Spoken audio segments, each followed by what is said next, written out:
यह उन दिनों की बात है जब स्वामी विवेकानंद जी अमेरिका में थे।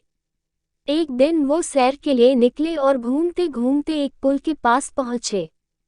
तभी उनकी नज़र पुल पर खड़े बच्चों पर गई।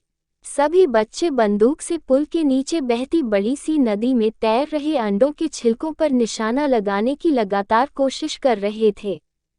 कई कोशिशों के बाद भी वो एक बार भी अंडे के छिलके पर सही निशाना नहीं लगा पाए। यह देखकर स्वामी विवेकानंद जी बड़े हैरान हुए। उनके मन में हुआ कि मुझे भी एक बार कोशिश करनी चाहिए। उन्होंने बच्चों से बंदूक मांगी और खुद निशाना लगाने लगे। स्वामी ने बंदूक तानी और अंडे के छिलके पर पहली बार में ही निशाना लगा लिया। पहला निशाना सही लगने के बाद उन्होंने एक के बाद एक कई सारे अंडे के छिलकों पर सही निशाना लगाया। स्वामी जी के निशाने की कला को देखकर बच्चे हैरान रह गए। बच्चों ने स्वामी जी से पूछा कि आखिर वो कैसे एक के बाद एक सही निशाना लगा रहे हैं।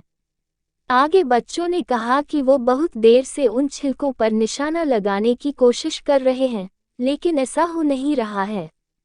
हमें भी बताएं सही तरीके से निशाना लगाने के लिए क्या करना चाहिए। स्वामी विवेकानंद जी ने बच्चों को जवाब देते हुए कहा कि इस दुनिया में ऐसा कोई काम नहीं है जो किया नहीं जा सकता। दुनिया में कोई भी काम असंभव नहीं है। बस अपना सारा ध्यान उस काम की तरफ लगाओ जिसे तुम्हें करना है या जिसे तुम कर रहे हो। उन्होंने आगे बताया कि अगर निशाना लगाते वक्त तुम्हारा सारा ध्यान अंडे के छिलके पर होता तो तुम निशाना ठीक तरीके से लगा पाते। कहानी से सीख। लक्ष्य को पूरा करने की चाहत रखने वाले को हमेशा पूरा ध्यान उस लक्ष्य पर ही रखना चाहिए।